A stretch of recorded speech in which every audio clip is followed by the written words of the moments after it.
బిషపులు, అవునా కదా, అపోస్తలులు, ప్రవక్తలు ఏం చేస్తున్నారు? దీని గురించి పోరాటం చేయరా?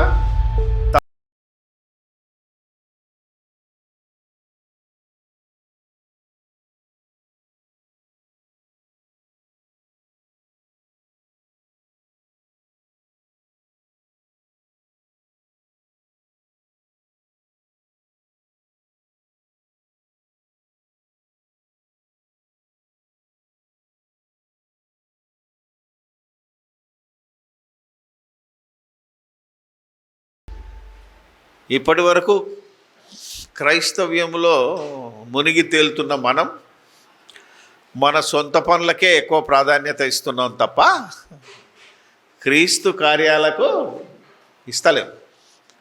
అందుకే కనీసం సేవకు సమర్పించుకున్న వాళ్ళైనా ఏం చేయాలి? ముందు క్రీస్తు కార్యములు చూడాలి, తర్వాత మన సొంత కార్యాలు. ఎందుకంటే ఆ పోరాటం చేసిన వ్యక్తి ఏం చేశాడు? బ్రతుకుట క్రీస్తే, సావైతే. అంటే బ్రతికాను అంటే నేను క్రీస్తు కార్యక్రమాలు, క్రీస్తు యొక్క బోధ, ఆ దేవుని కుమారుడైన యేసుక్రీస్తును ప్రకటించడమే. నేను తల్లి గర్భంలో పడ్డప్పటి నుంచి కూడా ఆయన దేనికోసం నిర్ణయించబడ్డాడంటే తన కుమారుణ్ణి అన్యజనులలో ప్రకటించటానికి. గల్తీ పత్రికలో ఉంటుందన్నమాట. 1వ అధ్యాయం 15వ వచనం చదివితే అసలు పౌలు క్రీస్తును ప్రకటించడానికే ఈ భూలోకానికి వచ్చాడు అన్నట్టుగా ఉంటుంది, తల్లి తండ్రి గర్భం ద్వారా. ఇప్పుడు ఈ యొక్క సత్య బోధ నిమిత్తము నిత్యము పోరాటం చెయ్యాలి. ఇది మనకు అపోస్తులు చెప్పాడు, యూదా చెప్పాడు, తర్వాత పౌలు కూడా చెప్పాడు. మంచి పోరాడము. మంచి అంటే అసలు ప్రపంచంలో వాక్యానికి మించిన మంచిదేది లేదు కనుక పౌలు కూడా దివారాత్రులు దానికోసమే పోరాటం చేశాడు. యూదులతోనూ, గ్రీసు దేశస్తులతోనూ, తన సొంత ఇంటి వారితోనూ, స్వజనంతోనూ అందరితో పోరాటం చేశాడు. అయితే ఆయన చేసిన పోరాటం, వారు చేసిన ఈ బోధ ఏమైపోయింది అంటే కొన్ని రోజులకి కల్తీ అయిపోయింది. అంటే లేనివి ఉన్నట్టుగా, ఉన్నవి లేనట్టుగా. అసలు ఈ పోరాటం దేన్ని బేస్ చేసుకొని చేస్తున్నాం?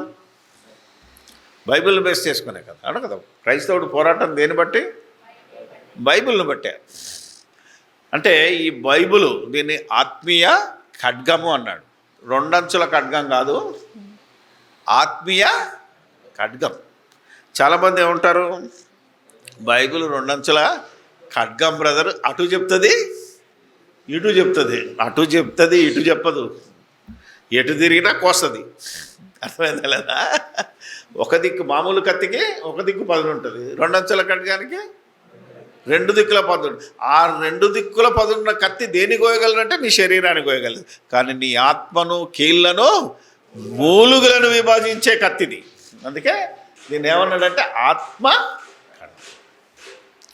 ఇప్పుడు నువ్వు వాడే ఖడ్గమే బాగలేదనుకో, అర్థమైందా లేదా? ఇప్పుడు అసలుకి వచ్చాం మనం. నువ్వు వాడుతున్న ఈ పోరాటంలో వాడుతున్న ఆయుధంలోనే సైతాన్గాడు ఎంటర్ అయ్యాడు అనుకో, అప్పుడు నీ పోరాటం వ్యర్థం.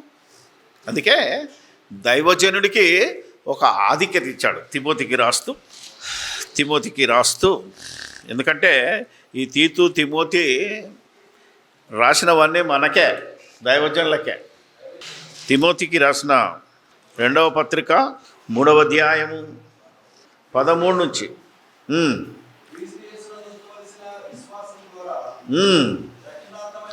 రక్షణార్థమైన జ్ఞానము నీకు కలుగునుచుటకు శక్తిగల పరిశుద్ధ లేఖనములను బాల్యము నుండి నువ్వు ఎరుగుదువు గనక నువ్వు నేర్చుకున్నవి ఏం చేసుకోవాలదట? తెలుసుకున్నావు, రైటే. దాన్ని రూఢి అని,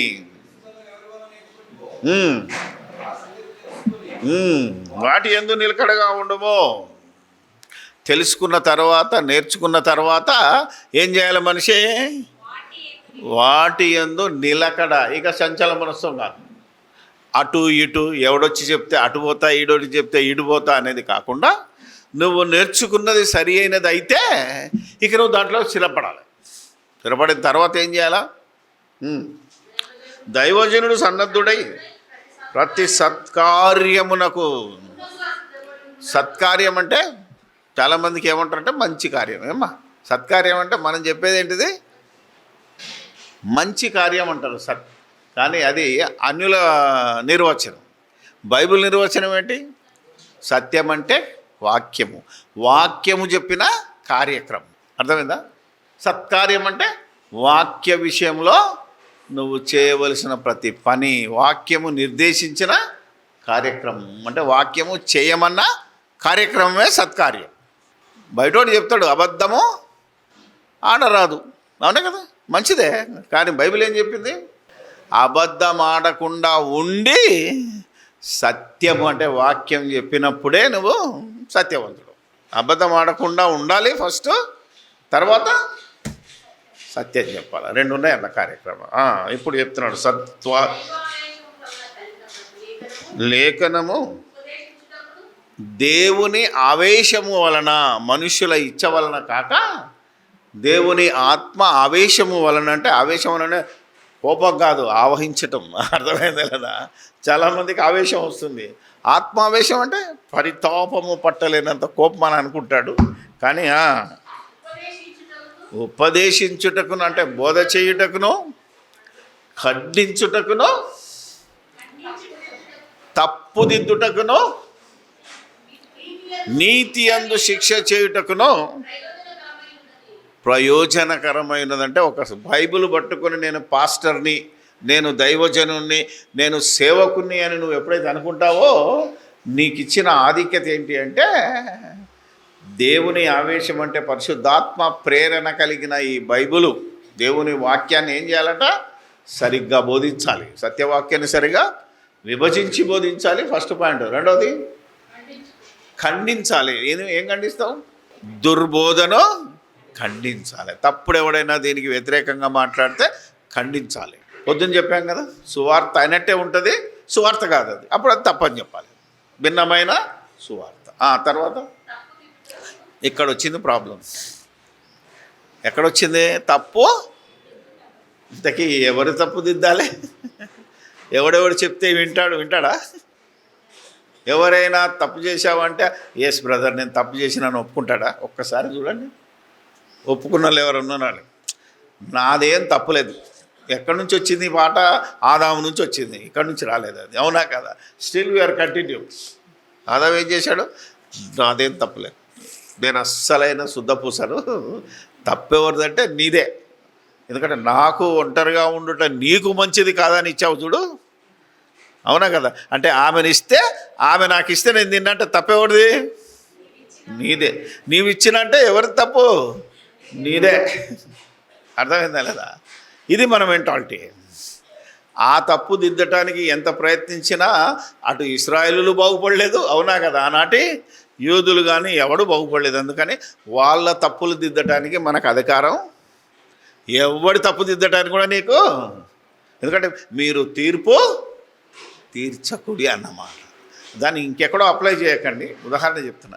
మరి ఇప్పుడేంది తప్పు అంటే ఇక్కడ దైవావేశం అన్నాడంటే పరిశుద్ధాత్మ ప్రేరణ వలన కలిగిన వాక్యం. ఏది? పౌలు గారు స్వహస్తాలతో రాసింది, యోహాను గారు స్వహస్తాలతో రాసింది. అంటే ఆదికాండం నుంచి ప్రకటన గ్రంథం వరకు వాళ్ళ చేతి వ్రాతతో రాసింది మాత్రమే పరిశుద్ధాత్మ ప్రేరణతో. దాన్ని చూసి రాసిన వాళ్ళు ఉన్నారు. మరి ఎప్పుడో మోసే రాసిన గ్రంథము కొన్ని వందల చేతి ప్రతులు వస్తూ ప్రింటింగ్ ప్రెస్ కనుక్కునేదాకా, అవునా కదా? ఎన్నో వందల వేల ప్రతులు, మ్యాన్స్క్రిప్ట్స్ అంటారు దాంట్లో. అలా రాస్తున్నప్పుడు ఏం జరుగుతుంది? ఈవెన్ నువ్వు ఇప్పుడు 100 సంవత్సరాల క్రితం గ్రీకు బైబిల్ చదివినా, ఏమంటారు అది, హీబ్రూ బైబిల్ చదివినా, లాటిన్ బైబిల్ చదివినా, అది మ్యాన్స్క్రిప్ట్ చూసి రాసిందే తప్ప అందులో కొమ్ములు, దీర్ఘాలు, కొన్ని పదాలు మారిపోతాయి. ఎందుకంటే చూసి రాసేటోనికి పరిశుద్ధాత్మ ప్రేరణ అవసరం లేదు. ఆ తర్వాత ఏమైంది? తర్జుమా మన భాషలోనికి వచ్చింది. అంటే తెలుగు తర్జుమా చేసినోడికి పరిశుద్ధాత్మ లేదు. ఎందుకంటే పరిశుద్ధాత్మ ఏమనుకుంటుంది? యేసు ప్రభు దేవుని కుమారుడని నమ్మి పాప క్షమాపణ నిమిత్తము మారు మనసు పొంది బాప్తీసం తీసుకున్న వాడికి పరిశుద్ధాత్మ నడిపింపు ఉంటుంది, ప్రేరణ కూడా ఉండదు. మళ్ళా ప్రేరణ ఒకసారి, లేని దానిని రాసేంత వరకే ప్రేరణ. రాసిన దాన్ని చదవడానికి, బోధించటానికి పరిశుద్ధాత్మ సహవాసం, సహాయం, నడిపింపు ఉంటుంది తప్ప ప్రేరణ ఉండదు. అంటే ఈ బైబిల్ రాసిన వాళ్ళకు ప్రేరణ ఉంది. బైబిల్ తర్జుమా చేసిన వాళ్ళు ఎవరంటే భాషా పండితులు. అర్థం చేసుకోవాలమ్మ, ఎవరాళ్ళు? భాషా పండితులు. అలా పండితులు భాష తర్జుమా చేసినప్పుడు ఏం జరుగుతుంది? అవునా కదా, కొన్ని తప్పులు జరుగుతాయి. మనం చూసి చదివేటప్పుడే తప్పులు చదువుతాం. నేను ఒకసారి క్విజ్ పెట్టినా, వేరాజు ఆదికాండం 15వ అధ్యాయం చదవండి అయ్యా అని పాస్టర్లకు ఇచ్చిన కరీంనగర్లో. ప్రతి ఒక్కడు ఏం చదువుతున్నాడు? అబ్రహాం అనే చదివాడు. తెలుసా మీకు ఏమని చదువుతాడు? అబ్రహాం అనే చదువుతాడు చదివేటప్పుడు. కానీ అక్కడ అబ్రహాం అని ఉండదు. ఏముంటుంది అంటే ఎప్పుడు ఏది రాయబడిందో, ఎప్పుడు ఎక్కడ ఏది మార్చబడిందో నువ్వు గుర్తు చేసుకొని చదవాలి. అందుకని చూసి రాసేటప్పుడు, చూసి చదివేటప్పుడే కామ పొల్లు, అవునా, ఎక్కడ విడగొట్టాలో, ఎక్కడ ఆగాలో, అంటే అదే అర్థవంతంగా, లేకపోతే అర్థం కాదు. ఇలా అర్థం కాకుండా బైబిల్ చదివి మోసపోతున్న వాళ్లకు ఇదిగో నేను ఇవన్నీ బైబిల్ సొసైటీకి ఇచ్చిన ప్రూఫ్లు. ఈవెన్ మా సహోదరులు కూడా ఇంకా పెట్టలేదు, ఎందుకంటే ముందు పెడితే వాడు హుషారైపోతాడు సొసైటీ వాడని ఎవరికి పెట్టలేదు. కానీ ఈ రోజు నుంచి మొత్తం మన ఐబిటి టీం మొత్తానికి ఇస్తున్నాను. ఎందుకంటే దాదాపు 31 ఏమంటారు తెలుగు తర్జుమా, బైబిల్ తప్పులు కాదు, ఏంటిది అది, తెలుగు ఎర్రర్లెస్, అంటే కలిపి ఒరిజినాలిటీకి కలిపిన వాటిని మార్చడానికి. ఇంకా బైబిల్ సొసైటీ వాడు ఏది చదవకుండా, రెఫరెన్సులు ఎతకకుండా, ఒక్కొక్క రెఫరెన్స్కి ఒక్కొక్క ఆన్సర్, ఒక్కొక్క దానికి ఒకటి రాసి ఇలా వాళ్ళకు సమర్పించాము. ఎందుకంటే ఇది ఎవరి కార్యము? యేసుక్రీస్తు కార్యం, మన కార్యం కాదు. ఎవరిది? ఎందుకంటే ఇది బాగుంటే, ఇప్పుడు మన చేతిలో ఉన్న బైబిల్ సరి అయితే మనం సరి అవుతాం, మన బోధ సరిగా ఉంటుంది. ఆ బోధన ఆలోచించి ఒక ఆయన ఒక రీతిగా చెప్తున్నాడు, ఒక ఆయన ఒక రీతిగా చెప్తున్నాడు. అందుకే మీరు ఆలోచించాలి. ఇప్పుడు ఎందుకు బయలుపరిచారు అంటే ఈ మీటింగ్ పెట్టి మొత్తం తెలుగు ప్రజలకు బయట, ఎందుకంటే బైబిల్ సొసైటీ ఆయనకు 8 నెలలు టైం ఇచ్చాం. ఇప్పటికి ఇచ్చి 8-9 నెలలు అయింది. మేము మార్చాం, మీరు చెప్తే మేము అవడం మారవటానికి అన్నాడు ఆయన. అయితే నేనే ప్రజల్లోకి తీసుకెళ్తాను, అవునా కదా, మేమందరం మారిస్తే నీకు బుద్ధి వస్తుంది, లేదా ఇప్పటికైనా మార్చు. ఆ ఉద్దేశంతో స్టిల్ వీఆర్ ఫైటింగ్ ఉంటుంది అని కనుక మాట్లాడితే ఒక ఉదాహరణ ఇస్తాను నీకు. ఇంతకుముందు ఒక పాస్టర్ గారు హ్యాపీ ఫీల్ అయ్యిండు, మన బైబిల్లో తెలుసా మీకు హిందూ దేశం ఉన్నది తెలుసా అన్నాడు. అంటే నేను అన్నా, సార్ అసలు అది శుద్ధ తప్పు సార్ అన్నాను. అదేంటి బైబిల్లో ఉంది, ఎక్కడ ఉంటుంది మీకు? ఎస్తేరు గ్రంథంలో ఉంది కదా, చూశాను. ఏమని? ఎస్తేరు గ్రంథం రాసే సమయంలో భారతదేశము హిందూ దేశంగా పిలువబడిందా లేక జంబూ ద్వీపంగా పిలువబడి, ఇది మీకు గుర్తుండాలి. ఎక్కడికి ఎత్తికాం మేము అంటే ఎస్తేరు కాలం అంటే అహశ్వరోషు కాలం. అంటే మన క్రీస్తుకు పూర్వము సుమారు దానియేలు గ్రంథము, ఈ యొక్క ఎస్తేరు గ్రంథం ఇవన్నీ రాసినవి ఎప్పుడంటే 700 సంవత్సరాలు. 700 సంవత్సరాల క్రితం నెబుకద్నెజరు పరిపాలించినప్పుడు, అహశ్వరోషు పరిపాలించినప్పుడు, అవునా కదా, రోబీయులు పరిపాలించినప్పుడు 125 సంస్థానాలను వాళ్ళు పరిపాలించారు. అందులో అహశ్వరోషు ఒక్కడు. ఎక్కడ ఉన్నది ఆయన అంటే ఎస్తేరు కాలం. ఇప్పుడు ఎస్తేరు కాలంలో భారతదేశం అనే పేరుందా? హిందూ దేశం అనే పేరుందా? ఇప్పుడు చాలామంది సంకలు కొట్టుకుంటున్నారు. హిందూ దేశం అనేది గుడ్డి తప్పు, బ్లండర్ మిస్టేక్ అని. ఎందుకంటే వాళ్ళు చదివిన, వాళ్ళు రాసుకున్న వేదాల్లో కానీ, అవునా కదా, చరిత్రలో కానీ ఎక్కడ హిందూ అనే పదం లేదు, హిందూ దేశం అనే పదం. ఎలా వచ్చింది బైబిల్లో? ఇప్పుడు ఏమంటున్నారు తెలుసు కదా మన వాళ్ళు, మీ బైబిల్లో కూడా హిందూ దేశం, ఇది దేశం, ఇది హిందువుల దేశం, క్రైస్తవులు కానీ ముస్లింలు కానీ బయటికి వెళ్ళిపోమంటారు. ఆడలా మాట్లాడడానికి కారణం ఇది చూపిస్తున్నాడు. ఇప్పుడు ఇంతకు ఇది రాసినాడు ఎవడు? ఏమనాలి మనం తెలుగు మర్యాద ఇస్తే భాషా పండితులైన బ్రాహ్మణులు రాశారు. వాళ్ళు పిలుచుకుంటున్నారు ఏమనంటే మాది హిందూ దేశం. ఇప్పుడు క్రైస్తవుడు ఏం చేయాలా? హిందూ దేశం అని సంకల్పం గుద్దుకోవాలా? వాళ్ళ గ్రంథాల్లో లేదు, చరిత్రలో లేదు.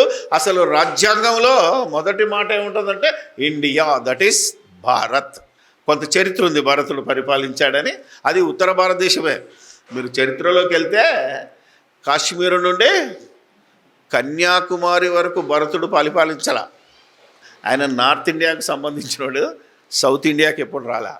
కానీ పోనీ లేని మన దేశానికి ఏమని ఒప్పుకున్నారు రాజ్యాంగం ప్రకారంగా? భారతదేశం.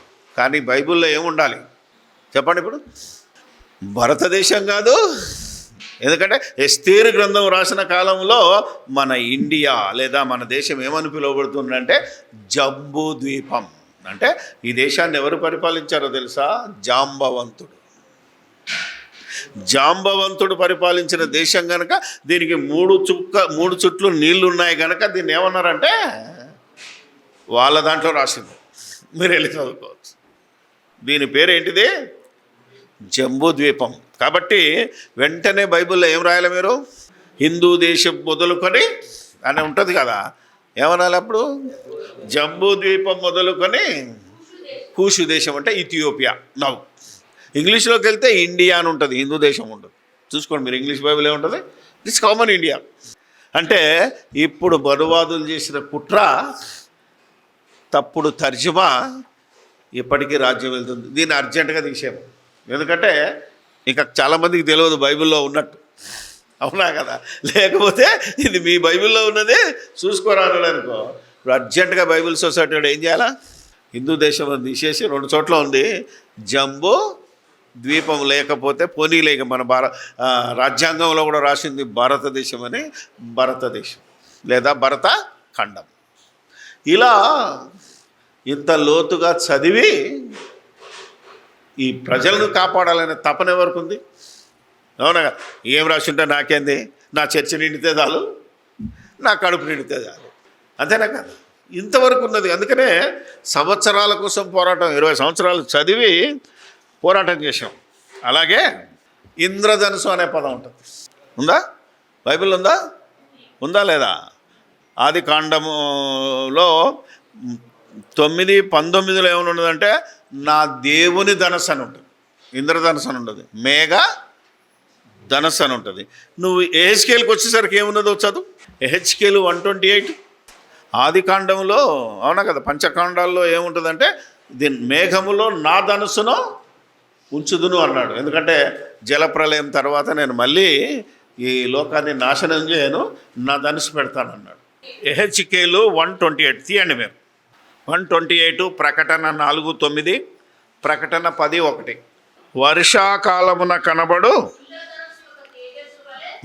ఇంద్ర అంటే ఇంద్రుడు ఉన్నాడు, ధనస్సు కూడా ఉందని ఎవడు ఒప్పుకోవాలి? ఇప్పుడు క్రైస్తవుడు ఒప్పుకోవాలి. ఎందుకంటే బైబిల్లో ఉంది ఇంద్రధనుస్సు. అసలు ఏముండాలి? దేవునే ధనస్సు. ఇంగ్లీష్లోకి వెళ్ళాం అనుకో రెయిన్బో ఉంటుంది, అంతే. ఆడి భాష కరెక్టే. తెలుగులోకి వచ్చేసరికి వీళ్ళు ఏం చేశారు? దాని పేరు ఇంద్రధనస్సు అని పెట్టుకొని ఇంద్రుడు ఉన్నాడు, ఇంద్రుడి ధనస్సు. ఇప్పుడు ఇది తర్జుమా చేసిన వాళ్ళు ఎవరు? వాళ్ళే. ఇప్పుడేమంటాడు? మీ బైబిల్లో కూడా చూసుకో, ఇంద్రుడు ఉన్నాడు, ఇంద్ర ధనస్సు ఉంది. ఇప్పుడు నువ్వేం చేయాలి? ఈ బోధ నిమిత్తము పోరాటం చేయాలి. ఎందుకంటే అవతలోడు నోరు మూసుకోవాలంటే ముందు నీ చేతుల్లో ఉన్న దాన్ని కరెక్ట్ చేసుకోవాలి. ఇది కరెక్ట్ ఎవరు చేస్తే నమ్ముతారు? మనం చేస్తే నమ్ముతలేరు కదా. ఎవరు చేయాలి కరెక్ట్గా? బైబిల్ సొసైటీ ఆఫ్ ఇండియా వాడు చేయాలి కాబట్టి వాళ్ళతో పోరాటం చేస్తారు. ఆడు చేయరంటే అవును కదా. ఇది ఇచ్చి దాదాపు 8-9 అంటే 1 ఇయర్గా వస్తుంది. అది చేయనంటే మనం చదువుకోవాలి. మనం చదివేటప్పుడు అక్కడ ఏజ్కేల్ గ్రంథం ఎప్పుడైనా నీకు చదివే ఛాన్స్ వచ్చిందనుకో ఏం చదవాలా రాజబాబు? మరకతము వలె ప్రకాశించు, ప్రకటన గ్రంథం 4:9 ఏముంటుందంటే ప్రకాశించు దేవుని ధనస్సు సింహాసనమును ఆవరించి ఉండెను. అయిపోయింది. ఎవరు తెలుసు? దేవుంది ధనుసు. ఏదైనా ధనుసు నువ్వు అన్నదంటే యాక్చువల్గా మన భాషకు వచ్చేసరికి అలా వచ్చేసింది. ఒరిజినల్గా it is an rainbow. English వాడికి, హీబ్రూ వాడికి వాడి భాష వాడుకుంటాం, గ్రీకు వాడికి వాడి భాష ఉంటుంది. అర్థం కదా? అందుకని ఈ రెండు ఘోరమైన మిస్టేక్లు. అవతలోడికి, శత్రువుకి మన చేతిలో ఉన్న ఆయుధాన్ని అప్పగించినట్టు. అందుకే సత్యబోధ అంటే వాక్యబోధ నిమిత్తము నిత్య పోరాటం. ఏమో అర్థమైందా? ఎందుకు పెట్టినాం? ఇదేం టైటిల్ రా బాబు అన్న వాళ్ళని కూడా చూసినా కానీ ఇది మన బ్రతుకును కాదు, అనేక మంది బ్రతుకులను మార్చేది. అజ్ఞానముగా అంటే బైబిల్కు వ్యతిరేకంగా మాట్లాడు మూర్ఖుల నోరు ముయించేది. చూడండి ఎన్నున్నాయి. ప్రకటన 4:9, ప్రకటన 10:1 చదవండి. మీరు చదివితే దానికి ఆసీనుడైన వాడు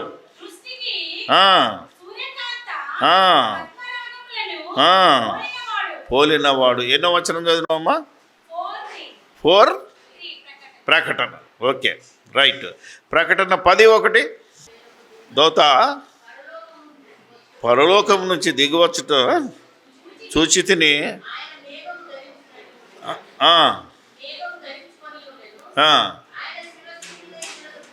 ఆయన శిరస్సు మీద. ఎందుకంటే ఇంద్రుడు ఎవడనుకుంటున్నావు? వాళ్ళ భాషలో అష్టదిక్పాలకుడు. అవునా? ఆ దిక్పాలకుల్లో దిక్కులను పాలించేవారు దేవదూతలు. ఒకటి చెప్పిన చరిత్ర కథ చెప్పండి నాకు. అమ్మో ఇది అంటేనే మార్చేయాలి మరి. ఎందుకంటే దేవదూతలు దేవుని సేవకులు కదా. అవునా కదా? ఈ సేవకుని మీద ఇన్ఛార్జ్ ఎవరు? దేవదూతల మీద ఇన్ఛార్జి దేవేంద్రుడు. తెలుసా మీకు వాళ్ళ భాషలో? ఆలోచన చేస్తే నువ్వు ఆ సువార్త తట్టుకు ఎవరిని తిప్పకుండా ఈ సువార్త తట్టు తిప్పాలంటే ఏముండాలి? ఇప్పుడు మరకతము వలె ప్రకాశించు దేవుని, ప్రకటన గ్రంథం, ఆయన శిరస్సు మీద దేవుని ధనుసు ఉండెను. మార్చుకోండి, రాసుకోండి. ఇప్పుడు ఇక మళ్ళీ ఇంద్రధనుసు అని చదువుతున్నాం. ఎందుకంటే అదే కదా మరి. ఇప్పుడు పాట ఉంటే పాట, రాసింటే పాడుతాం. దాన్ని మనమే కరెక్షన్ చేసుకుంటే నెక్స్ట్ టైం కరెక్షన్ చేసి చదువుకోండి. బైబిల్ సొసైటీ వాడు ఎప్పుడు కరెక్ట్ చేస్తాడో మనం తర్వాత ఆలోచిద్దాం. ఇప్పుడు మార్చాడా? ఇచ్చేసామైతే వెరీ గుడ్. ఇగో ఈ బైబిల్లో వర్షపు ధనుసు అట మార్చాడు. చూసారా? ఇచ్చాడు. మరి ఇది చాలా సంవత్సరాల నుంచి పోరాడుతున్నాం మనం. ఇది ఎక్కడ? ఇప్పుడు మన బైబిల్లో ఏమైనా ఇంద్రధనుసు అని ఉంది. నా బైబిల్లో ఉంది. అందరి బైబిల్లో, మోస్ట్ ఆఫ్ ద బైబిల్ అదే మేఘధనుసు. Yes, right. ఇది మనం చెప్పినాం. ఇది ఎప్పుడు ప్రింట్ అయింది? ఇదిగో ఇది అమెరికన్ బైబిల్, అమెరికాలో ప్రింట్ అయిన తెలుగు బైబిల్. ఇందులో ఏమనుందంటే వర్షపు ధనస్సు. బలిష్ఠుడైన వేరొక దేవదూత పరలోకము నుండి దిగువచ్చుట చూచి తిని ఆయన మేఘము ధరించుకొని ఉండెను. ఆయన శిరస్సు మీద వర్షపు ధనస్సు ఉండెను. వర్షపు ధనస్సు. దేవుడు నా ధనస్సు అన్నాడు, మేఘ ధనస్సు. అవునా కదా? అంటే దేవుని ధనస్సు అని ఉండడమే కరెక్ట్. చూసావా? ఇలా ఫలితం దక్కిందనమాట. Naveen, you are happy, we are happy. ఇవి కొన్నే. ఇప్పుడు అసలుది చెప్తా. ఈరోజు స్వస్థత శాలలు వెలిశాయి కదా. అవునాయి కదా? ఎక్కడ చూసినా ఒరే నాయన, నేను సువార్త సభలకు వెళ్ళినా అయిపోగానే నూనె సీస పట్టుకొని రెడీ. అవునా? ఎందుకమ్మా నూనె సీస తెచ్చినావంటే, సార్ నాకు కాళ్ళు లాగుతున్నాయి. అప్పుడు నేనేమనాలే? గంటన్నర నిలబడి మాట్లాడి నా కాళ్ళు గుంజుతున్నాయి, మరి నాకెవడు ప్రార్థన చేయాలి? నేనే ఏడ నూనె రుద్దుకున్నాను. ఇది సత్యం. ఎలా ఉంది మన బోధకుల పరిస్థితి? సజీవరావు గారు కరెక్టా కదా? నాకెవడు రాయాలి మళ్ళీ? ఇది దానికి సంబంధించిన ఒక మంచి మాట చూపిస్తున్నాను. యాకోబు రాసిన పత్రిక, ఇదివరకు చెప్పాను. ఇప్పుడు పోరాటం కనుక దీని గురించి మీరు పోరాటం చేయాలి. మీరు దేన్ని నమ్మకూడదు. 5వ అధ్యాయము 13 నుంచి చదవండి అమ్మా. మీలో ఎవరికైనాను శ్రమ సంభవించనా ఏం చేయాలా? ఎవడికి శ్రమ కలిగిందో వాడే ప్రార్థన చేసుకోవాలా. నీ శ్రమ గురించి నేనెందుకు చేయాలా? అవునా కదా? నువ్వే చేయాలి. నువ్వు నేర్పాలి. నీకు ఇప్పుడేమవుతుంది? మీకు ఏ శ్రమ వచ్చినా మాకు చెప్పండి, మేము 24 hours ప్రేయర్ టవర్ పెట్టాము. అవునా కదా?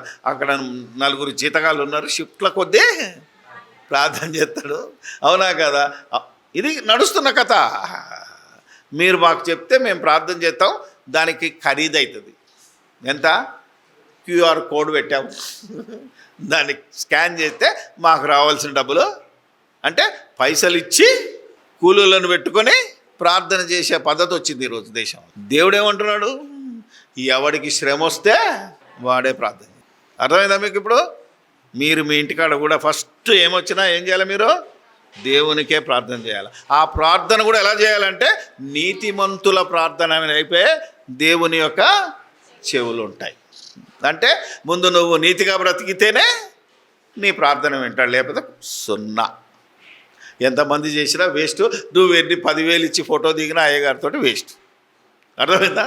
అందుకని ఇప్పుడు చూడండి, ఎవరికైనా శ్రమ సంభవించినా అతడు ప్రార్థన చేయవలను, ఎవరికైనా సంతోషం కలిగినా అతడు కీర్తనలు పాడవలను.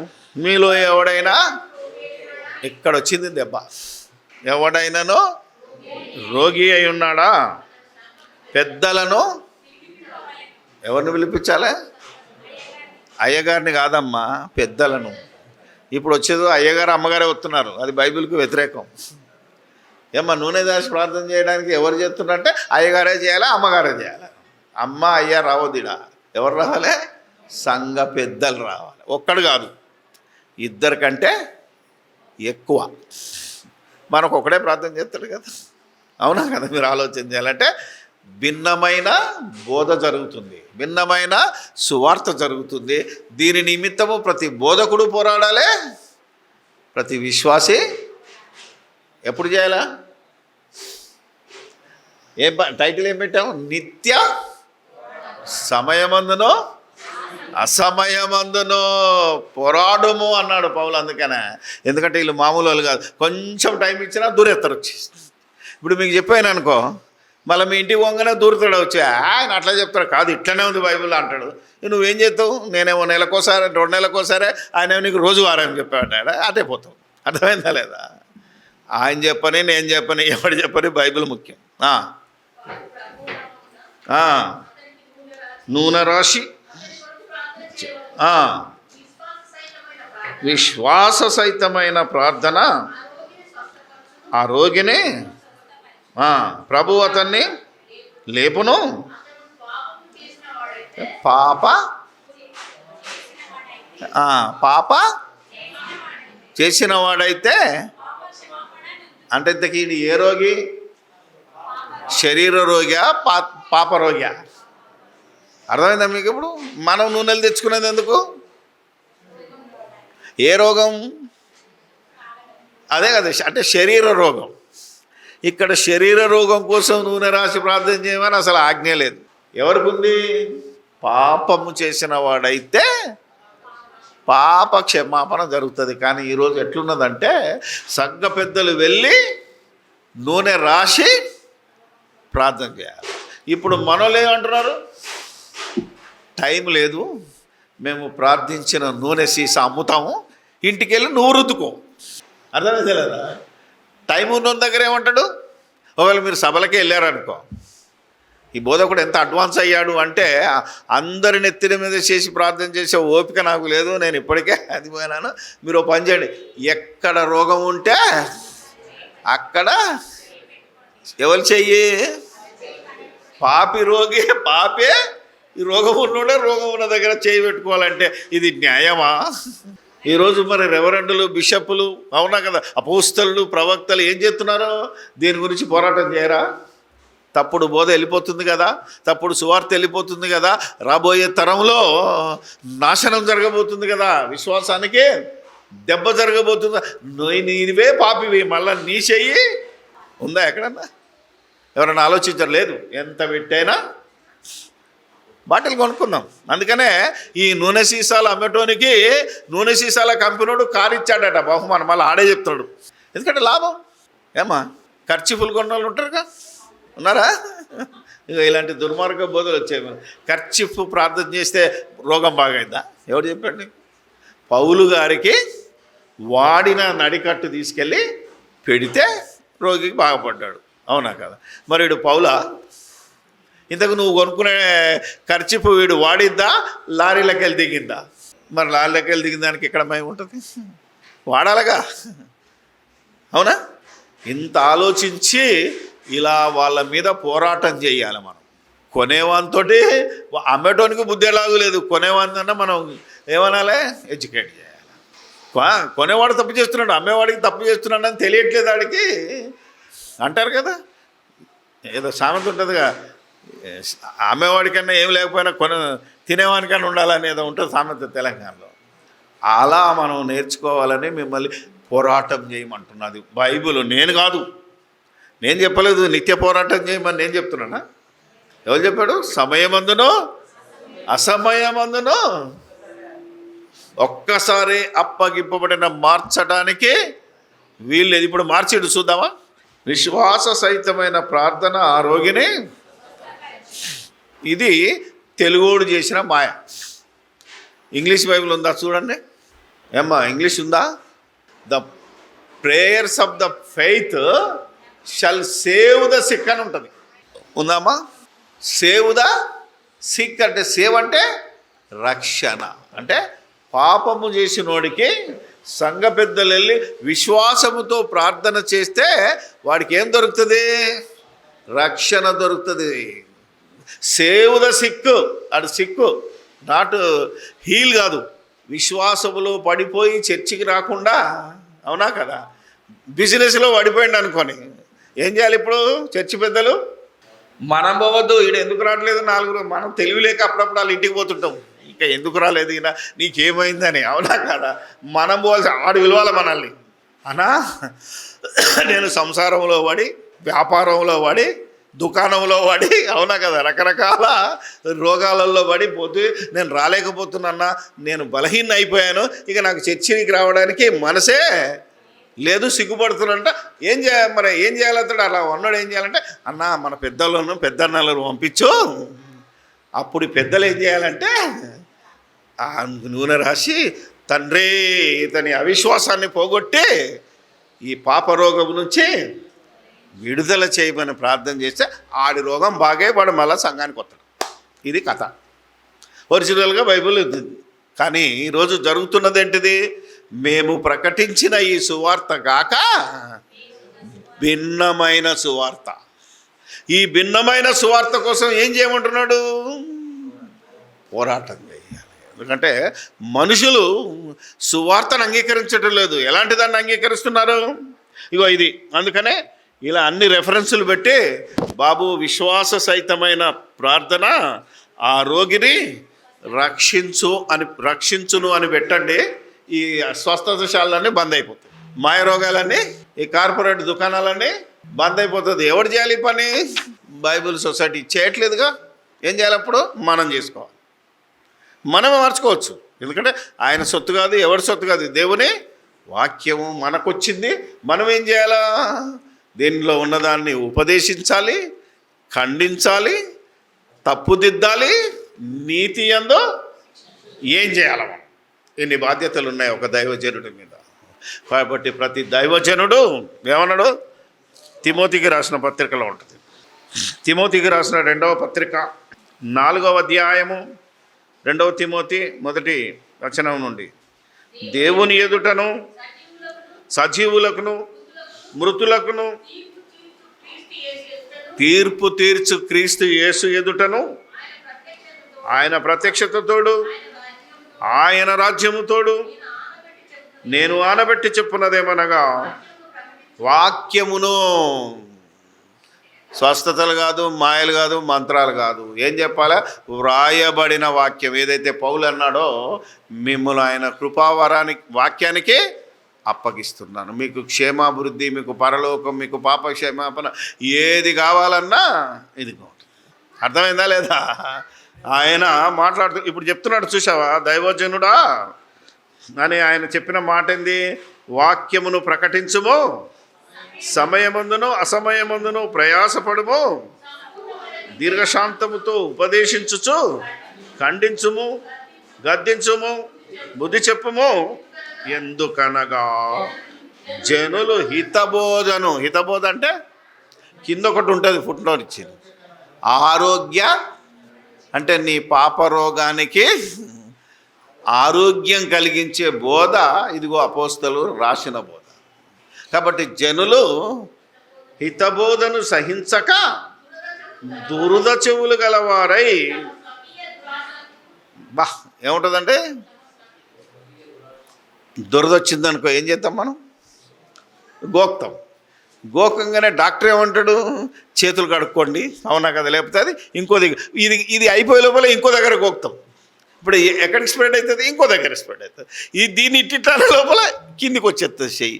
ఎక్కడ గోకొద్దంటాం అక్కడికే పోతుంది చెయ్యి, అవునా కదా? అంటే ఈ రోజుల్లో ఎవరి దగ్గరికి వెళ్ళాలి, ఎవరు ఎక్కడికి వెళ్ళాలి అన్నో అది తప్పుబోదరా అన్నా కానీ ఏం చేస్తాడు? అడిగిపోతాడు. ఎందుకంటే నా తల్లి సంఘం, నన్ను నరకానికి పంపినా పర్లేదు కానీ నా తల్లి సంఘం, అంతే కదా? ఆ బోధకులు కూడా ఏం చేశారంటే ఎక్కడ బాప్తిసం పొందావు అక్కడికి నువ్వు దశభాగం ఇవ్వాలా, అక్కడికి బయటోడి పోవచ్చు, ఏమండే? అంతేనా కదా? ఎందుకు? తమకు అనుకూలమైన బోధ చేస్తే విన్నోడు హ్యాపీ, చెప్పినోడు హ్యాపీ. వాక్యం చెప్తే ఇప్పుడు చూడండి ఏమున్నదో, హితబోధకు గలవారై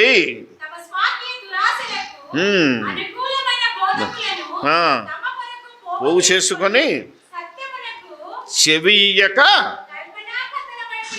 చూసారా? సత్యమునకు, సత్యం అంటే వాక్యం, కరెక్ట్ వాక్యం చెప్పాడు అనుకోండి, పొద్దున వచ్చిన దాంట్లో సగం మంది వెళ్ళిపోయారు, తెలుసా మీకు? అర్థమైంది? ఇదేంటిది బోధ? ఇది మా బోధ కాదు, ఇది మేము వినాల్సింది కాదు, మేము చెప్పాల్సిందే వేరే ఉంది. ప్రత్యక్షంగా చూస్తున్నాం కదా, ఆలోచన చేయాలి కదా. వెళ్ళిపోయిన వాళ్ళకి ఏమున్నది? ఈ బోధ నచ్చదు, ఉన్న వాళ్ళకే నచ్చింది కాబట్టి ఉన్నారు మీరు. దేవునికి పనులు బోలెడు ఉంటాయి, ఉండయా? అందరికి ఉంటాయి పనులు, మీకు లేవా? నాకు లేదా?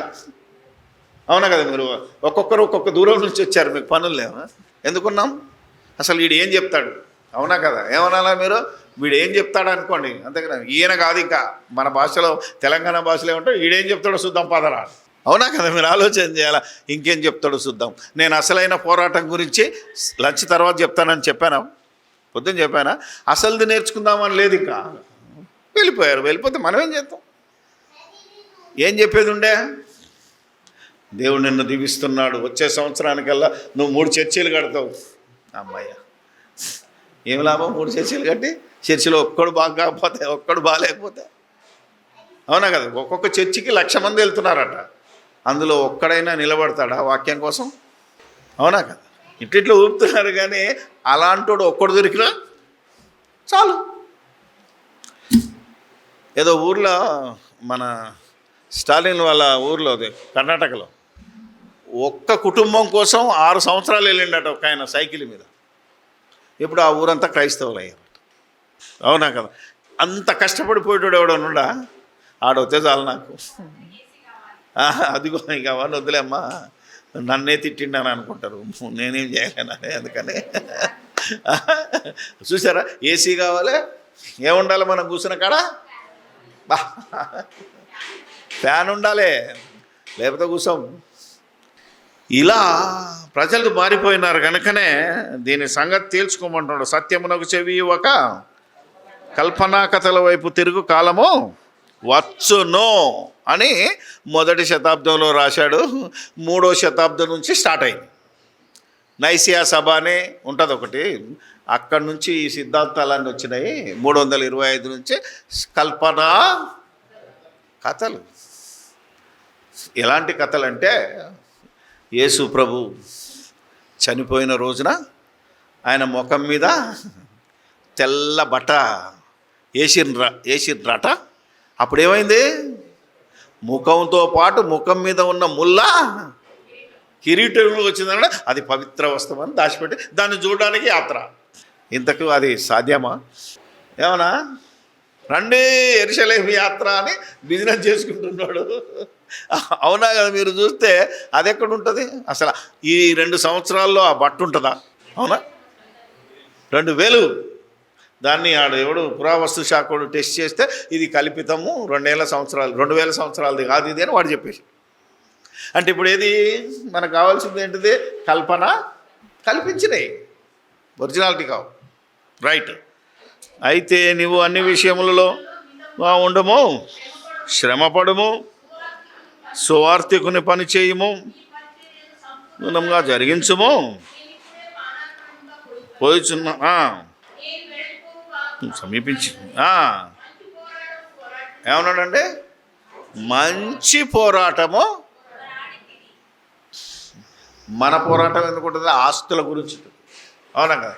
ఎవడన్నా చర్చి గోడ కూలగొట్టాడు అనుకో, పోరాటం మొత్తం ఊరంతా ర్యాలీ దిద్దాం రమ్మంటారు. యేసు ప్రభు యొక్క బోధను మార్చేసిండు కదా ఇప్పుడు బైబిల్ సొసైటీ వాడు. వీడిది పోరాటానికి వస్తారా మీరు? మాకెందుకన్నా, నువ్వు చూసుకో. నేను ఒక్కనున్నా కాబట్టి ఎవడు ఇంటలేడు. మరి దీని మీద క్రైస్తవులందరూ ఏం చేయాలా? ఇలాంటి 31 ఉన్నాయి, మీకు పంచుతాను. తర్వాత మీరు ఏం చేస్తారో మీకే వదిలేస్తాను. ఎందుకంటే సత్యబోధ నిమిత్తము నిత్యము ఈ బాధ్యత మీ మీదకి వచ్చింది. ఇప్పుడు వచ్చిన వాళ్ళ మీద మంచి పోరాడమని దేవుడు మాట్లాడాడు, నాది కాదు. ఇది పరిశుద్ధాత్మ ద్వారా భక్తుడు మాట్లాడాడు. కాబట్టి మీరు రేపటి నుంచి ఏం చేయాలా?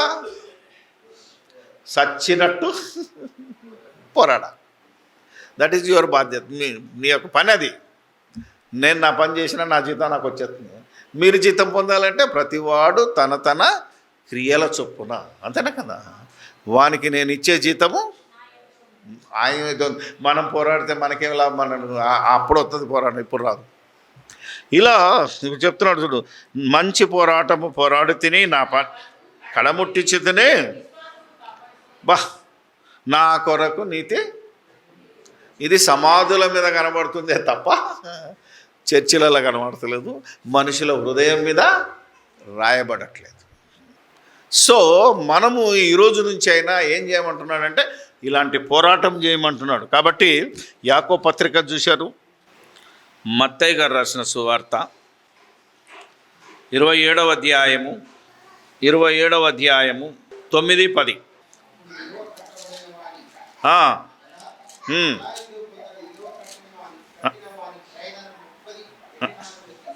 తీసుకొని ప్రభువు నాకు నియమించిన ప్రకారము వాటిని కొమ్మరి వాని పొలముకు ఇచ్చిరి అని ప్రవక్త అయిన ఇర్మియా ద్వారా చెప్పబడిన మాట నెరవేరెను అని ఉంది. ఇప్పుడు ప్రవక్త రాసింది కాబట్టి, ఇర్మియా అన్నాడు కాబట్టి మనం ఏం చేయాలా? ఇర్మియా గ్రంథం అంతా చదవాలి. ఇర్మియా గ్రంథం చదివితే ఎక్కడ లేదన్నమాట. ఇర్మియా గ్రంథంలోనే లేదు. ఏం చేయాలి మరి? ఇప్పుడు ఎక్కడ ఉంటుందో వెతుక్కోవాలి కదా మరి. ఎందుకంటే సాక్ష్యం చూపిస్తున్నాడు ఈయన.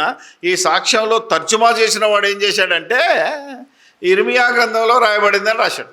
ఇంగ్లీష్లో కూడా సేమే అని ఉంది. రెఫరెన్స్ బైబిల్కి వెళ్తే అదే ఇర్మియా 32లో 6-9 వచనాలని రెఫరెన్స్ బైబిల్లో ఒకటి ఇచ్చాడు, రెఫరెన్స్ బైబిల్. కానీ అక్కడ ఇది లేదు. ఇర్మియా గ్రంథంలో ఉన్నదని గుడ్డిగా రాశాడు, అక్కడ కూడా ఇది లేదు. ఈ యొక్క రాయబడిన వచనం ఎక్కడుంది అంటే జకరియా గ్రంథము 11వ అధ్యాయము 12-13 వచనాల్లో ఉంటుంది. అంటే బైబిల్ చదివేటప్పుడు, బైబిల్ బోధించేటప్పుడు నీ కాన్సన్ట్రేషన్, నీకు బైబిల్ అంతా. అందుకే దైవజనుడు పూర్ణముగా ఆది కాండం నుంచి ప్రకటన గ్రంథం వరకు బైబిల్ పట్టావంటే ఎక్కడేది ఉందో తెలుసుకోవాలి, లేకపోతే శిక్షకు పాత్రుడు అవుతుంది. అందుకే ఇంత రీసెర్చ్ చేస్తున్నాము. ఈ విధంగా ఈ లోక సంబంధమైన దుష్టశక్తులతో పోరాటం చేస్తున్నాం. ఐబిటి పెట్టినాం కదా, ఇన్స్టిట్యూట్ ఆఫ్ బైబిల్ టెక్నాలజీ. అంటే బైబిల్ చదివే టెక్నికే తప్ప ఇక్కడేం సైన్స్ ఇంజనీరింగ్ చెప్పం. దీన్ని ఎలా చదవాలి, ఎలా బ్రతకాలి, ఎలా పోరాటం చెయ్యాలి, నీ విశ్వాసాన్ని కాపాడుకోవాలా, ఇతరుల విశ్వాసాన్ని కాపాడాలి. ఇది మనం చేసే పోరాటం. అందుకే ఈ బోధ ఈరోజు చుట్టుపక్కల కూడా మింగుడు పడట్లేదు. జాతి దగ్గరికి వెళ్తున్నారా? అయిపోయినట్టే మీరు పో, ఎవడో మనడు మీరు ఆ దగ్గరికి అనేవాడే ఎక్కువ అయ్యాడు. కానీ పొట్టి బాబు వాక్యం నేర్చుకోండి, తర్వాత మా దగ్గరికి రండి అన్నా పర్వాలేదు. నేను ఇక్కడ చెప్తున్నాను ఏమని, నేర్చుకోవడానికి ఇక్కడికి రండి, మీ సంఘంలోకి పోయి సంఘాన్ని బాగు చేసుకోండి. అర్థమైందా లేదా? ఏమ్మా అట్లాంటి ఉండం, మా సంఘానికి వస్తే చాలు. సపోజ్ ఇర్మియా తప్పు చదువుతున్నావురా అని అన్నాడు అనుకోడు, అన్న ఒకసారి చూపించిన ఆయన ఇర్మియాలో ఉందో లేదో. అప్పుడు అడుగుతాడు, ఎక్కడ నేర్చుకున్నావు అన్నావు అనుకో, అయిపోయినట్టే. నా పేరు చెప్పకండి, బైబిల్లో ఇలా ఉంది అని చెప్పండి చాలు. ఎందుకంటే ఈ ప్రపంచంలో నా పేరు మంచిగా లేదు, నేను తప్పుడు బోధ చేస్తున్నాననే ఒక నీచమైన నింద నా మీద ఉన్నది. నా పేరు చెప్పొద్దు, ఐబీటీ అని కూడా చెప్పకండి. మేము బైబిల్ చదువుతున్నప్పుడు మాకు సాక్ష్యం దొరికింది అనండి. ఇప్పుడు చూడండి, అంటే ఎలా ఉండాలి మనకు బైబిల్లో? వాటిని కుమ్మరి వాని పొలమునకు ఇచ్చిరి అని ప్రవక్త అయిన జకరియా. రాసేసుకోండి, ఇక మళ్ళీ చదివితే దొరికిపోతారు. ఇది మేము మొత్తం చదివి పెట్టినాము, ఇక్కడ ఇర్మియాలో లేదు, జకరియాలో ఉంది. ఇప్పుడు చదివి వినిపించింది కదా. కాబట్టి ఇది తర్జుమా చేసిన వాడు ఇరికించిన తప్పు. బైబిల్లో, ఒరిజినల్ బైబిల్లో కాదు, గ్రీకులో ఉండదు, జకరియానే ఉంటుంది. అర్థమైందా మీకు? హీబ్రూలో వెళ్తే మీరు అక్కడ అదే ఉంటుంది, కానీ ఇక్కడ వీళ్ళు చేసిన మాయ. అందుకే బోధ నిమిత్తము ఏం చేస్తున్నాం? పోరాటం. ఆలోచన చేయండి. ఇక్కడే మరొక తప్పు ఉంటుంది, చూపిస్తాం. 6వ వచనం చదువుదాం, మత్తయి సువార్త 6-7 వచనాలను చదువుదాం. 27లోనే మరొక బండర్ మిస్టేక్ చూపిస్తాను. తీసుకు కొని కనుక తగదని చెప్పుకొనిరి, కాబట్టి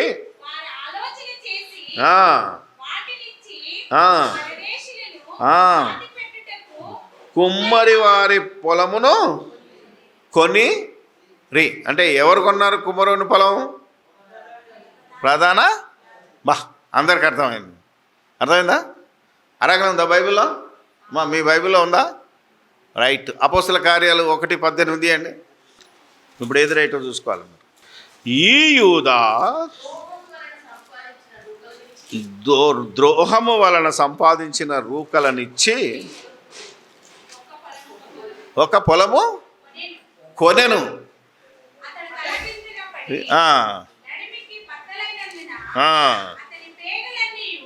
చాలమ్మా. ఇంతకీ ఈ రక్తపు క్రయధనం ఇచ్చి యూదా పొలం కొన్నాడా, ప్రధాన యాజకులు పొలం కొన్నాడా? ఎందుకంటే ఇటు పడేసిపోయి ఊరేసుకొని వచ్చాడు ఎక్కడికి వెళ్ళి. ఎప్పుడు కొన్నాడు? అంటే మత్తయి సువార్తలో ఒక రకంగా ఉంటుంది, అపోస్తల కార్యాల్లో మరొక రకంగా ఉంటుంది. అంటే దీన్ని తర్జుమా చేసినోడు ఒకడు, దీన్ని తర్జుమా చేసినోడు ఒకడు. అసలు ఈ రెండింటిని తర్జుమా చేసినప్పుడు సూపర్వైజర్ చేసిన వాడు ఏం చేశాడు? అంతే కదా, నువ్వు రెండు ప్రసంగం చేస్తున్నావంటే దాన్ని కరెక్ట్గా చేసుకోవాలి కదా, ప్రూఫ్ దిద్దాలి కదా. ఇప్పుడు అపోస్తల కార్యాలు 1:18లో తప్పున్నది. ఏమని ఉన్నది? ఈ యూదా ద్రోహము వలన సంపాదించిన రూకలనిచ్చి, అక్కడ ఏముండాలి? వారు ఆ ప్రధాన యాజకులు ఆ పొలము కొనిరి. ఇది పరిశుద్ధాత్మ చేత వ్రాయబడిన వాక్యము. భాషా పండితుడు ఏం చేశాడంటే మనల్ని మాయ చేయడానికి అక్కడ యూదా కొన్నాడు అంటున్నాడు, ఇక్కడేమో యాజకులు కొన్నారు. ఏది రైటు? ప్రధాన యాజకులు కొన్నది రైటు, ఎందుకంటే మత్తయి సువార్తలో రైట్ చెప్పాడు. సో మత్తయి రాసిన దాన్ని తర్జుమా చేసిన ఆయన ఒక ఆయన అయితే, అపోస్తల కార్యాలతో వీళ్ళకి పొత్తు కుదరలేదు. కానీ పరిశుద్ధాత్మ ఒక్కడే ప్రేరేపించినోడు రైట్ ఉన్నాడు, కానీ తర్జుమా చేసినోడు పొరపాటు చేసినాడు. ఇప్పుడు ఏం చేయాలి మనము? దీని నిమిత్తం, ఎందుకంటే ఎవరో హిందువులు వచ్చో లేకపోతే ఎవరో నాస్తికుడు వచ్చో, అవునా కదా, ఎవరో ముస్లింలు వచ్చో మీ బైబిల్లో తప్పులు ఉన్నాయి అనే అవకాశం ఇవ్వకుండా మనమే సరిచేసుకోవాలి. ఈ బైబిల్ సొసైటీ ఆఫ్ ఇండియా వాళ్ళు సరి చెయ్యమని మనం ఏం చేయాలి? పోరాటం చేయాలి. ఏదో ఒకరోజు చేస్తే కుదరదు, అవునా? మేము రిమైండ్ల మీద రిమైండ్లు ఇస్తున్నాం. మాది అందిందా లేదా అని పోయి కలిపి వచ్చాను, అందింది. మరి ఏం చేస్తున్నారే? మేము చేయం, మా ఇష్టం. మీ ఇష్టమా? ఒక చర్చిలో ఉన్న రాజకీయాలు బైబిల్ సొసైటీలో కూడా ఉన్నాయి. ఎవడుకోడు వినేటట్లేదు. ఈ మధ్యలో ఎంతమంది అవిశ్వాసంలోకి వెళ్ళిపోతున్నారు, ఎంతమంది చనిపోతున్నారు. ఒక్కరినైనా కాపాడాలంటే కత్తి సానబట్టాలి. ఏం చేయాలా? సానబట్టే ఎవరి డ్యూటీ? సొసైటీ వాడిది, అవునగా. ఇగో ఇప్పుడు మార్చుకొచ్చినట్టు రేపు ఇవన్నీ ఈ యూదా ద్రోహము వలన సంపాదించిన రూకలనిచ్చి ఒక పొలము కొనెను.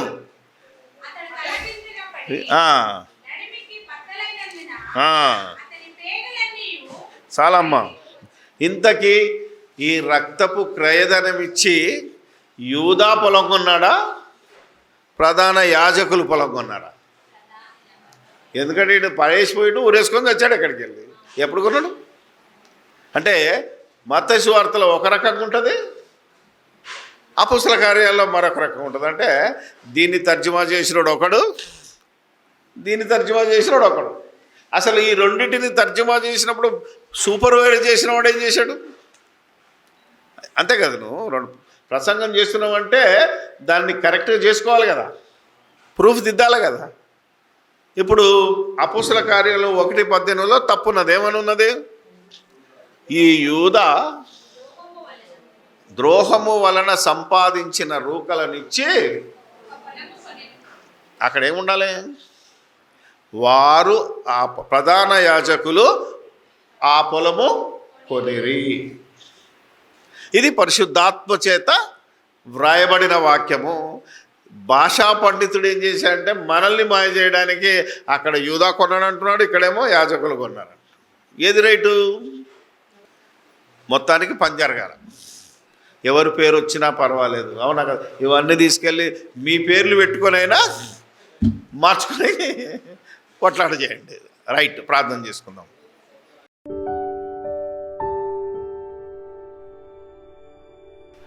పరిశుద్ధుడమైన మా తండ్రి, పరలోకమందున్న దేవా, మా మట్టి బొమ్మలో అందరిగా ఉన్నటువంటి కన్న తండ్రి, మీకు స్తోత్రాలు చెల్లిస్తున్నాం. ఏది మేము ఆలోచించినా చేసినా నీ చిత్తాన్ని నెరవేర్చుటకై అజ్ఞానముగా మాట్లాడు మూర్ఖుల నోరు మూయుటకు దివారాత్రులు మా అభివృద్ధి కోసం, మా నిత్య జీవం కోసం, మేము నీ దగ్గరికి చేరడం కోసం నీవిచ్చిన వాక్యము నిమిత్తము ప్రయాసపడి నాయన దివారాత్రులు దాన్ని ధ్యానించి, తప్పుడు బోధలను ఖండించి, సత్యాన్ని ప్రకటించి, నాయన వారి వారి భాషల్లో జరుగుతున్నటువంటి కొన్ని తర్జుమా తప్పులను, మెయిన్ తర్జుమా తప్పులను సరిచేసుకుంటూ ముందుకు సాగే భాగ్యం మాకిచ్చినందుకు స్తోత్రాలు చెల్లిస్తూ, దేవా ఈరోజు వచ్చినలే కాక మరి యూట్యూబ్ ద్వారా, ఫేస్బుక్ల ద్వారా ఎంతమంది అయితే ఈ మెసేజ్ వింటారో, ఎంతమంది నీ లెక్కలో ఉన్నారో వాళ్ళందరూ నీ కృపకు పాత్రులై, ఇదిగో పరిశుద్ధులైన ఆనాటి అపోస్తులకు ఒక్కసారే అప్పగింపబడిన ఈ బోధ నిమిత్తము మేము నిరంతరము పోరాటం చేసేవారమై ఉండి, మీ కుమారుడు మా రక్షకుడైన యేసుక్రీస్తు ద్వారా మీ సన్నిధికి చేరగలుగునట్లు, అనేకులకు నడిపించగలుగునట్లు మీ కృపా, మీ కాపుదల దయచేయమని దేవా, ఎందరైతే వ్యతిరేకిస్తున్నారో వారి కోసం కూడా మేము ప్రార్థన చేస్తున్నాం. ఎందరూ ఆపాలని ప్రయత్నిస్తున్నారో దేవా, వారికి తెలియక ప్రయత్నం చేస్తున్నారు తప్ప సజీవుడవైన నీ మార్గము ఆపే శక్తి ఎవడికి లేదని దేవా, చరిత్ర ద్వారా, పరిస్థితుల ద్వారా మీరు రుజువుపరుస్తున్నారు కనుక ఈ దేశంలో ఉన్నటువంటి క్రైస్తవులు ఎవరు భయపడకుండా విశ్వాసం కోసం పోరాటం చేయగలిగిన వారై ఉండగలుగునట్లు సహాయము దయచేయండి. ఇంకా మా ముందున్న ఈ రాత్రి, రేపు ఉదయం జరగబోయే సమావేశాల కోసం ప్రార్థన చేస్తూ, ఇంకా రావాల్సిన వాళ్ళు మరి రేపైనా వస్తారేమో చూస్తున్నాం. అందరినీ క్షేమంగా సత్యములో ఉండి సత్య సంబంధమైన పోరాటం చేసేవాళ్ళుగా ఉండగలుగునట్లు సహాయము దయచేయమని మా ప్రభు, మా రక్షకుడు, మీ ప్రియ కుమారుడైన క్రీస్తు యేసు అతి పరిశుద్ధమైన నామములోనే ఈ ప్రార్థన మీకు సమర్పిస్తున్నాము, మా ప్రియా పరలోకపు తండ్రే. ఆమేన్. మనుషులందరికీ తండ్రి అయిన దేవుని ప్రేమ, మనుషులందరికీ ప్రభువును, రక్షకుడును, పాప విమోచకుడును, దేవుని ప్రియ కుమారుడైన యేసుక్రీస్తు ప్రభుల వారి కృప, విశ్వాసులమైన మనందరినీ రక్షణలో ఉంచుతూ, పడిపోకుండా నిత్యము సహవాసం చేస్తూ, తన సన్నిధిలో నిలబెట్టి ముందుకు సాగడానికి ఆత్మ నడిపింపునిస్తున్నటువంటి పరిశుద్ధాత్ముని యొక్క సహవాసం సదాకాలం మనందరికీ తోడై ఉండునుగాక.